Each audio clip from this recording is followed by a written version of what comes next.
I need to explain two things before I tell this story. First, I have a sleep disorder and I've had it my whole life. I sleepwalk, nothing too dramatic. Mostly just do everyday things while sleeping. Open the fridge. Put clothes in the washer without starting it. Take the vacuum out of the closet and set it in the middle of the room.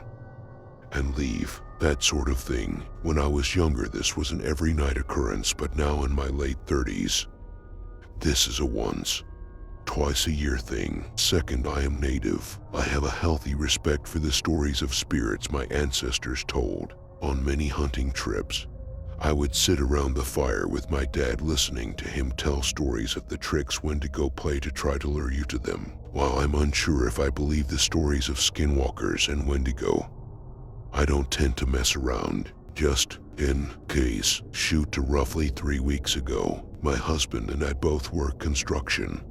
We have hard, long, and rewarding days. Once dinner is over and planning for the next day is complete, the dogs have been taken out for the last time. Our heads hit the pillows and it's lights out until the alarm sounds. We sleep like the dead. Pretty sure a war could break out in our bedroom. Thundering tanks and all, and we would sleep right through it, wondering in the morning where all the holes in the walls came from. Our bedroom is fairly good sized and has a small bay window in the corner. My husband likes to sleep with fresh air, so he takes the window side of the bed. This particular night though, something woke me up. I never wake up. The dogs were quiet. Typical Northwest weather. Rain quietly taping away. No thunder. No heavy winds. I looked the dark and quiet room over and nothing was out of place. The only noise besides the rain was my husband's box fan gently humming away. I was confused but decided to adjust my blankets, flip my pillow and go back to sleep. As I closed my eyes and took a deep breath to relax, I heard my husband, "Babe, come out here and give me a hand with the boys." Confused and still foggy from being woken from a deep sleep a few seconds earlier, I opened my eyes to the pitch black of the room again.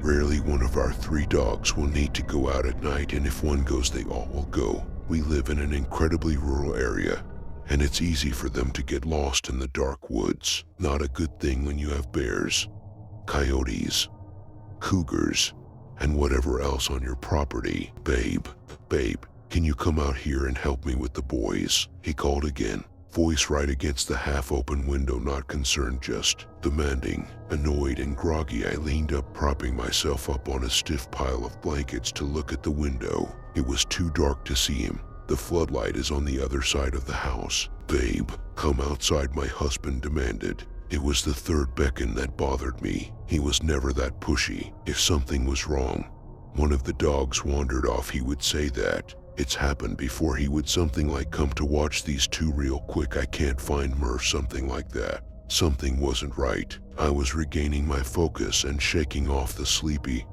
quiet awake at this point. I knew it was him. My husband has a very distinct voice.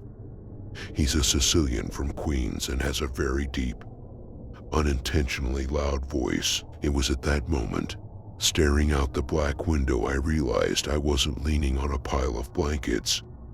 The pile of blankets was breathing. I was leaning on my sleeping husband, listening to him call to me from outside the window. "Babe, come outside." The voice came again from the window. I put my hand down on my husband's face. He was there, asleep next to me, but his voice, or what I thought was him, was at the window. I laid down next to him, very, very close to him, and closed my eyes very tight. In moments like these, I'm the type to just try and pretend it's not happening. I didn't hear it again and spent the next half of the night trying to fight off the spookiest, and had at some point finally fallen asleep.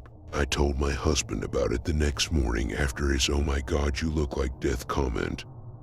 I hadn't slept well. He laughed it off as I had probably had a creepy sleepwalking thing. The thing is, when I have a sleepwalking event, I remember nothing. I don't recall dreaming, walking, or anything from those nights, no matter how hard I try. It's like a blackout. I am sure I was awake for this. Every time I think of it these past few weeks, I remember those hunting trips.